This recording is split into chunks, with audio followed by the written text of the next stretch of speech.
Hello, welcome to crazy জিওজ।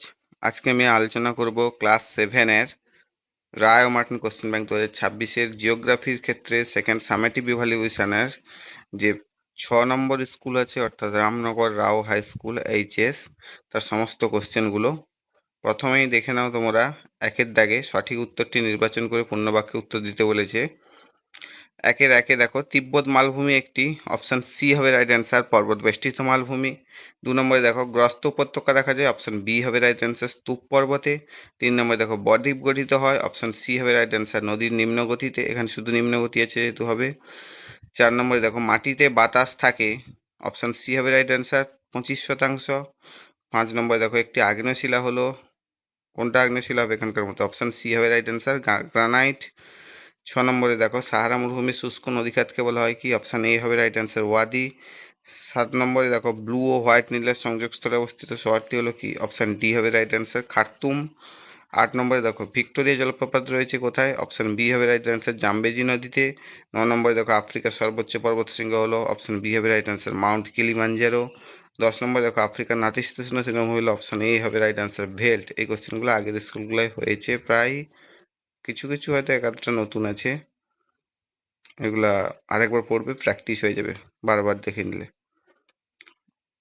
এবার 2 থেকে যে শূন্যস্থান পূরণগুলো আছে দেখে নাও। পৃথিবীর বৃহত্তম সমভূমি ড্যাশ সমভূমি, পৃথিবীর বৃহত্তম সমভূমি হলো কি, সাইবেরিয়া সমভূমি। শূন্যস্থানে সাইবেরিয়া বসবে। অপশান 2 নম্বর কোশ্চেন দেখো, মরুভূমির সারিবদ্ধ উটের দলকে ড্যাশ বলে, এটাও পড়েছো। মরুভূমির সারিবদ্ধ উটের দলকে কাফেলা বলে। শূন্যস্থানে কাফেলা বসবে। ড্যাশকে টেবিল ল্যান্ড বলে, মালভূমিকে টেবিল ল্যান্ড বলা হয়। কাকে টেবিল ল্যান্ড বলা হয়, মালভূমিকে টেবিল ল্যান্ড বলা হয়। ড্যাশ মাটির দানাগুলোর মধ্যে ফাঁকা বেশি, বেলে মাটির দানাগুলোর মধ্যে ফাঁকা বেশি। শূন্যস্থানে বেলে মাটি বসবে। মধ্যপ্রবাহী নদীর আঁকামাখা গতিপথকে ড্যাশ বলে, মধ্যপ্রবাহী নদীর আঁকামাখা গতিপথকে শূন্যস্থানে কি বসবে, মিয়েন্ডার বসবে, মিয়েন্ডার বলে। 3 থেকে যে কোশ্চেনগুলো আছে দেখে নাও, নিচের প্রশ্নগুলির সংক্ষিপ্ত উত্তর দাও। 3-এর 1 দেখো পৃথিবীর ছাদ কাকে বলে, পামির মালভূমিকে পৃথিবীর ছাদ বলে, এটা সবাই জানো। 2 নম্বর কোশ্চেন দেখো, যে নদীতে সারা বছর জল থাকে তাকে কি বলে, যে নদীতে সারা বছর জল থাকে তাকে নিত্যবহ নদী বলে। 3 নম্বর কোশ্চেন দেখো, অ্যাটলাস পর্বতমালার সর্বোচ্চ শৃঙ্গের নাম কি, অ্যাটলাস পর্বতমালার সর্বোচ্চ শৃঙ্গের নাম কি, মাউন্ট তোবকাল। 4 নম্বর কোশ্চেন দেখো, ভূমধ্যসাগরের চাবিকাঠি কাকে বলা হয়, জিব্রাল্টার প্রণালীকে ভূমধ্যসাগরের চাবিকাঠি বলা হয়। অ্যান্সার হবে জিব্রাল্টার প্রণালী। 5 নম্বর দেখো, পৃথিবীর দীর্ঘতম খাল কোনটি, চীনের গ্র্যান্ড ক্যানেল হলো পৃথিবীর দীর্ঘতম কৃত্রিম খাল।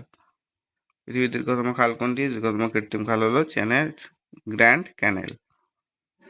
এবার 4-এর দিকে যে কোশ্চেনগুলো আছে দেখে নাও, নিচের প্রশ্নগুলির সংক্ষিপ্ত উত্তর দিতে বলেছে, যে কোনো 4টি।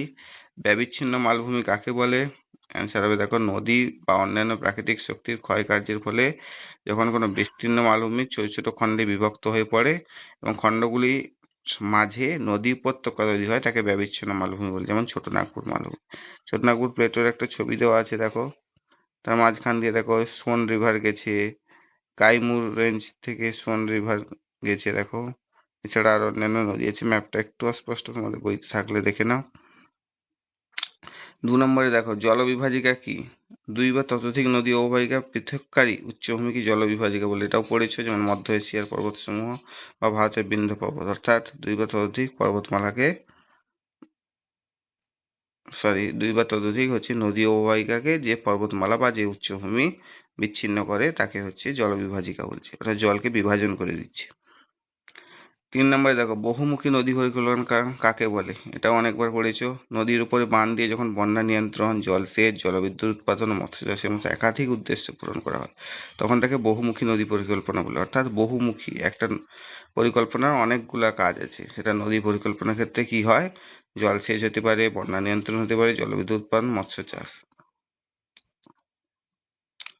4 নম্বরে দেখো মালভূমিকে টেবিল ল্যান্ড বলা হয় কেন, মালভূমির উপরিভাগে টেবিলের মতো অনেকটা সমতল এবং চারপাশ খাড়া ঢালযুক্ত হয়, একে টেবিল ল্যান্ড বলা হয়। পাশে একটা ছবি দেওয়া আছে দেখো প্লেটোর, কি হচ্ছে, চারদিক খাড়া টেবিলের মতো আর উপরটা চ্যাপ্টা বা সমতল, তাকেই হচ্ছে এই জন্য মালভূমিকে টেবিল ল্যান্ড বলছে। 5-এর দিকে যে কোশ্চেনগুলো আছে দেখে নাও, যে কোনো 4টি প্রশ্নের উত্তর দিতে বলেছে। আফ্রিকাকে অন্ধকাচ্ছন্ন মহাদেশ বলা হয় কেন, এই কোশ্চেনটা অনেকবারই হয়েছে, আগের ভিডিওগুলোও দেখতে পারো, সেখানে আরও কিছু পয়েন্ট অ্যাড ছিল প্রথমের দিকের ভিডিওগুলোয়। আফ্রিকাকে অন্ধকারাচ্ছন্ন মহাদেশ বলা হয় এর কারণগুলি হলো, একটা হচ্ছে ভৌগোলিক দুর্গমতা, অর্থাৎ আফ্রিকার অধিকাংশ অঞ্চল ঘন অরণ্য, বিশাল মরুভূমি এবং বন্ধুর ভূপ্রকৃতি দ্বারা ঘেরা ছিল, যা বহির্বিশ্বের মানুষের প্রবেশের জন্য অত্যন্ত কঠিন ছিল। যদি কেউ চাঁদের পাহাড় বিভূতিভূষণ বন্দ্যোপাধ্যায়ের গল্পটা পড়ে আসো, তবে জানতে পারবে যে আফ্রিকাটা কেমন ছিল। ওটা হয়তো গল্প, কিন্তু কিছুটা বাস্তবের সঙ্গে মিল আছে। 2 নম্বরে দেখো, অজানাকে জানার অভাব। ঊনবিংশ শতাব্দীর মাঝামাঝি সময় পর্যন্ত এই মহাদেশের অভ্যন্তরভাগ সম্পর্কে বাইরের পৃথিবীর মানুষের কাছে কোনো স্পষ্ট ধারণা বা জ্ঞান ছিল না। 3 নম্বর কারণ কি? প্রাকৃতিক পরিবেশ। এখানকার অস্বাস্থ্যকর জলবায়ু, প্রতিকূল প্রাকৃতিক পরিবেশের কারণে ইউরোপীয় পর্যটকরা সহজেই মহাদেশে প্রবেশ করতে সাহস পেতেন না। ফলে সভ্য জগৎ থেকে দীর্ঘকাল বিচ্ছিন্ন এবং অজানা ছিল বলেই একে অন্ধকারাচ্ছন্ন মহাদেশ বা ডার্ক কন্টিনেন্ট বলা হতো। 2 নম্বরকে দেখো, মিশরকে নীল নদের দান বলা হয় কেন? প্রাচীন গ্রিক ঐতিহাসিক হেরোডোটাস মিশরকে নীল নদের দান বলে অভিহিত করেছেন। তাহলে কে নীল নদের দান বলেছে? প্রাচীন গ্রিক ঐতিহাসিক হেরোডোটাস। এর প্রধান কারণগুলি নিচে দেওয়া হলো। এর কোশ্চেনটাও আগে অনেকবার পড়েছো, আগের প্রিভিয়াস স্কুলগুলায়, সেই ভিডিওগুলোও দেখতে পারো। এর কারণ কি? মেনলি হচ্ছে ভৌগোলিক অবস্থান। মিশরের অধিকাংশ অঞ্চলই হচ্ছে মরুভূমি, কিন্তু নীল নদের উপস্থিতির কারণে সেখানে জীবনের সঞ্চার হয়েছে। এই জন্য একটাকে নীল নদের দান বলা হয়। পলিমাটি ও উর্বরতা। প্রতি বছর নীল নদে বন্যা হতো এবং বন্যার পলি নেমে গেলে নদীর দুপাশে উর্বর পলিমাটিতে জমা হতো। এই মাটিতে কি হতো? প্রচুর পরিমাণে শস্য যেমন গম, যব উৎপাদিত হতো। 3 নম্বরে কি? জলের উৎস হতো। ওটা পানি হবে না, জল হবে। টাইপিং মিস্টেক হয়েছে, অটোমেটিক নিয়ে নেয়। মরুভূমির শুষ্ক পরিবেশ। নীল নদী ছিল পানীয় জল, কৃষিকাজ এবং মাছ ধরার প্রধান উৎস। যোগাযোগ ও বাণিজ্য। প্রাচীনকালে নীল নদী যাতায়াত এবং পণ্য পরিবহনের জন্য প্রধান মাধ্যম হিসেবে ব্যবহৃত হতো এবং মিশরের অর্থনৈতিক সমৃদ্ধিতে সাহায্য করতো। তাহলে কি? একটা ভৌগোলিক অবস্থান ছিল। মরুভূমি অঞ্চলের মাঝখান দিয়ে যেহেতু গেছে, তাই মরুভূমিতে জীবনের সঞ্চার ঘটিয়েছে। পলিমাটি উর্বরতা। প্রত্যেক বছর যেহেতু নীল নদে বন্যা হয়, তাই ওই বন্যার ফলে পলি যে সঞ্চিত হয়, সেখানে উর্বর মৃত্তিকাতে গম, যব এটসেট্রা চাষ হয়। জলের একটা উৎস, সেখানে পানীয় জল, কৃষিকাজ এবং মাছ ধরার প্রধান উৎস ছিল নীল নদ। এছাড়া যোগাযোগ বাণিজ্য। এই নদীর সাহায্যে হচ্ছে মিশরে বাণিজ্য বা যোগাযোগ ব্যবস্থা, যা অর্থনৈতিক উন্নতি করেছে।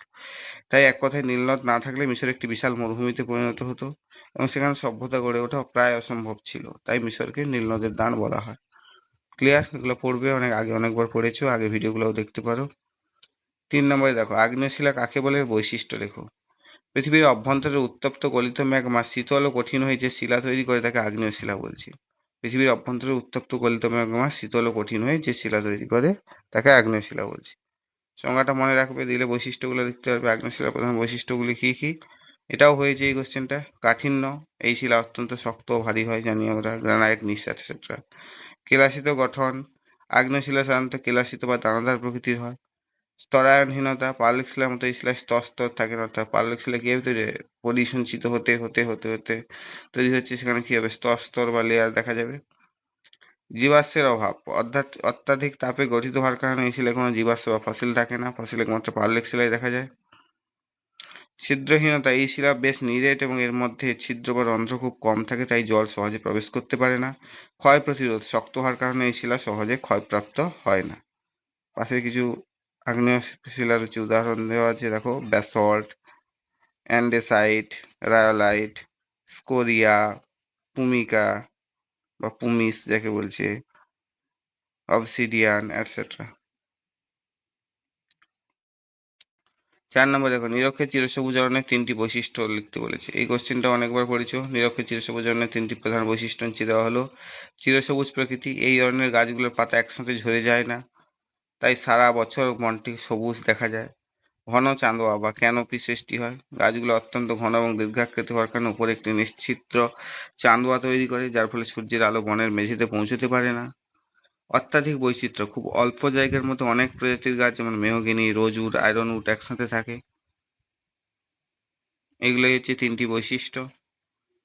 এবারে 5 নম্বর কোশ্চেন, চিত্র উদাহরণ সহ স্তূপ পর্বতের বিবরণ দিতে বলেছে। এটাও পড়েছো। ভূ আন্দোলনের ফলে ভূত্বকের ফাটল বা চ্যুতির সৃষ্টি হয়। সংজ্ঞাও পড়েছো। এটি দুটি চ্যুতির মধ্যবর্তী অংশ যদি উপরে উঠে যায়, অথবা দুই পাশের অংশ যদি নিচে বসে গিয়ে মাঝখানে অংশটি পর্বতের মতো দাঁড়িয়ে থাকে, তাকে স্তূপ পর্বত বলে। অর্থাৎ ফাটল বা চ্যুতি সৃষ্টি হলো, তো এর ফলে গেল দুই পাশের অংশ নিচের দিকে বসে গেল। পাশের ছবিতে দেখো, স্কেচ ছবি একটা দেওয়া আছে। দুই পাশের অংশ নিচে বসে গেছে আর মাঝখানটা কি উঁচু হয়ে দাঁড়িয়ে থেকে গেছে, ওই উঁচু অংশটাকেই স্তূপ পর্বত বলছি। এর উৎপত্তি ও বৈশিষ্ট্য কীভাবে উৎপত্তি হয় সেটা তো পড়লে। প্রধানত মহীভবক আলোড়নের ফলে শিলাস্তরের প্রসারণ বা টানের সৃষ্টির ফলে ভূত্বকে থেকে ফাটল বা চ্যুতির সৃষ্টি হয়। এই চ্যুতির ফলে স্তূপ পর্বত গঠিত হয়। সংজ্ঞাতেই ফার্স্টে পড়ে নিলে উৎপত্তি কেমন হয়। এর শীর্ষদেশ কি? এর উপরের অংশ অর্থাৎ শীর্ষদেশ সাধারণত চ্যাপ্টা বা সমতল হয়, ছবিতে দেখতে পাচ্ছ। এবার পার্শ্বদেশটা কেমন হয়? পার্শ্বদেশ কি? দুই পাশ খুব খাড়া হয়, ছবি দেখতে পাচ্ছ। উপরটা উঁচু হয়ে থেকেছে, দুই পাশ বসে যাওয়ার ফলে কি হয়েছে? খাড়া ঢাল সৃষ্টি হয়েছে। উদাহরণ কি? ভারতের সাতপুরা, বিন্ধ্য আছে, জার্মানির ক্ষেত্রে ব্ল্যাক ফরেস্ট আছে, ফ্রান্সের ভোজ আছে, এগুলো হচ্ছে উদাহরণ। এবার 6 নম্বর কোশ্চেন দেখো, 6-এর দাগে যে কোশ্চেনগুলো আছে সেইগুলো দেখে নাও। যে কোনো দুটি প্রশ্নের উত্তর দাও। নীল নদের গতিপথ বর্ণনা করো। এই কোশ্চেনটা আগের ভিডিওতেও বলেছিলাম, দেখে আসতে পারো।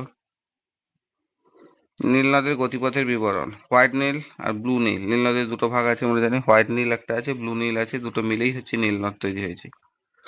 হোয়াইট নীল কোথা থেকে উৎপন্ন হয়েছে? উৎস বুরুন্ডি মালভূমি ও ভিক্টোরিয়া হ্রদ থেকে। এটা নিরক্ষীয় জলবায়ু অঞ্চলে অবস্থিত, সারা বছর বৃষ্টির ফলে রয়েছে নীল নদী, সারা বছর তাই জল থাকে। আর ব্লু নীলের উৎস কোথায়? ইথিওপিয়ার উচ্চভূমি টানা হ্রদ, মৌসুমী জলবায়ু অঞ্চলে এটা অবস্থিত, আর গ্রীষ্মকালীন বৃষ্টি হয়। আর নীল নদের বাড়তি জল, এটা নীল নদে বাড়তি জল সরবরাহ করে, যার ফলে বন্যাটা সৃষ্টি হয়। মেনলি গ্রীষ্মকালীন বৃষ্টির ফলে মিশরে বন্যাটা সৃষ্টি করে এটা।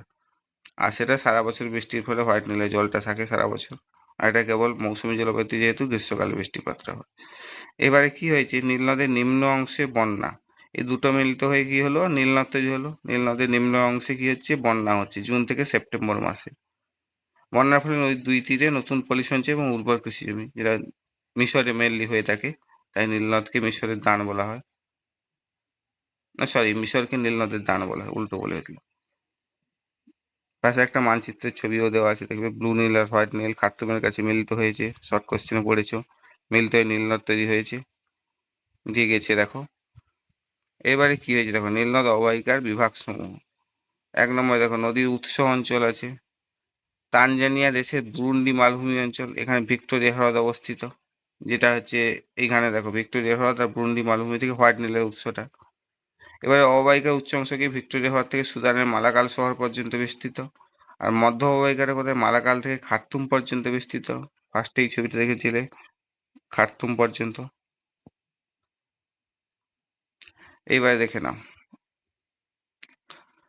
অববাহিকার নিম্ন অংশ কি আসওয়ান থেকে কায়রো পর্যন্ত নদীর 6টি ধাপে নিচে নেমে 6টি জলপ্রপাত তৈরি করেছে। এখানে আসওয়ান বাঁধ ও নাসের হ্রদ অবস্থিত।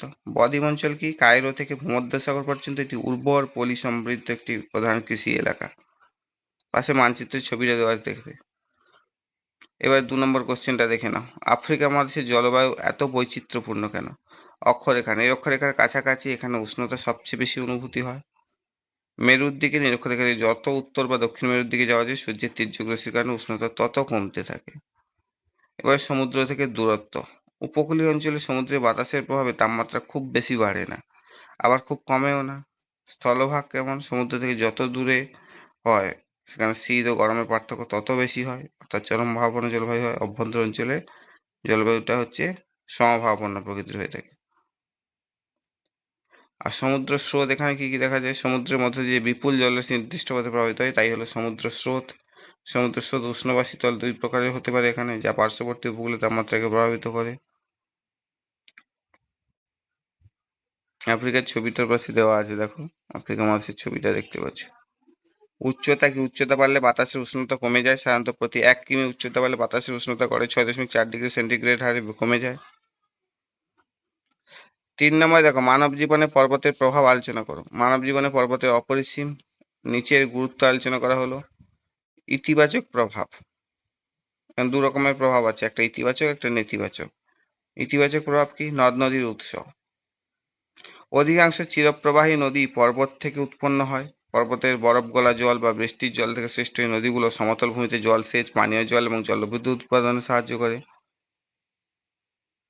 এবারে হচ্ছে জলবায়ু নিয়ন্ত্রণে সাহায্য করে। পর্বত কীভাবে? পর্বতমালার শীতল বায়ু প্রবাহকে বাধা দিয়ে পার্শ্ববর্তী অঞ্চলে প্রচণ্ড শীত থেকে রক্ষা করে, আবার জলীয় বাষ্পপূর্ণ বায়ুকে বাধা দিয়ে বৃষ্টিপাত ঘটাতে সাহায্য করে। যেমন হিমালয় পর্বত ভারতের জলবায়ুকে নিয়ন্ত্রণ করে। হিমালয় যদি না থাকতো তাহলে কি হতো, ভারত হচ্ছে প্রচণ্ড ঠান্ডা পড়তো, ভারতে বরফ পড়া শুরু হতো, অনেকটা আন্টার্কটিকা মহাদেশের মতো হয়ে যেত হয়তো। এবার প্রাকৃতিক সম্পদ সাহায্য করে কীরকম? পর্বতমালা হচ্ছে বনজ সম্পদ, যেমন কাঠ, ঔষধি গাছ এবং খনিজ সম্পদ, কয়লা, তামা, সোনা সমৃদ্ধ থাকে পার্বত্য অঞ্চলে। এবারে হচ্ছে 4 নম্বর কারণ দেখো, পর্যটন ও বিনোদন। পর্বতের মনোরম প্রাকৃতিক দৃশ্য পর্যটকের আকর্ষণ করে, যা স্থানীয় অর্থনীতিকে সমৃদ্ধ করে। এছাড়া এখানে বিভিন্ন রকম অ্যাক্টিভিটি করা হয়ে থাকে, পাশের ছবিগুলো দেওয়া আছে দেখো। ট্রেকিং করে, স্কিইং করে, পর্বতারোহণ করে, বিনোদনের অন্যতম মাধ্যম এটসেট্রা করে থাকে এখানে। আর এর নেতিবাচক প্রভাবগুলি কী কী আছে দেখো। মানে খারাপ প্রভাব যেটা, ইতিবাচক মানে ভালো প্রভাব, নেতিবাচক মানে খারাপ প্রভাব।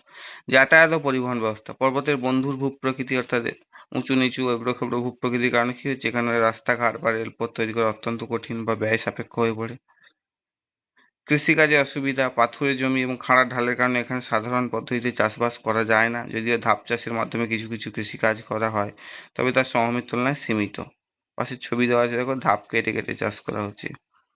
প্রাকৃতিক দুর্যোগ হয়, পাহাড়ি অঞ্চলে ধস, ভূমিকম্প এবং হড়পা মতো প্রাকৃতিক দুর্যোগের ঝুঁকি সবসময় বেশি থাকে, যা জনমালের বা ওখানকার যে জনবসতি আছে তার ব্যাপক ক্ষয়ক্ষতি করে থাকে। পাশে একটা ছবিও দেওয়া আছে, দেখতে পারো। Thank you for watching. এইটুকু পর্যন্তই। ভালো করে কোশ্চেনগুলো পড়বে এবং প্রিভিয়াস ভিডিওগুলো দেখতে পারো। প্রিভিয়াস ভিডিওতে আরও কিছু কিছু পয়েন্ট আছে, বুঝিয়েছি। আর যদি ভালো লাগে বন্ধুদের সঙ্গে শেয়ার করো, লাইক একটা করে দেবে, আর সাবস্ক্রাইব করে বেল আইকনটা প্রেস করে রাখবে, যাতে পরবর্তী ভিডিওগুলো খুব তাড়াতাড়ি পাও। টাটা।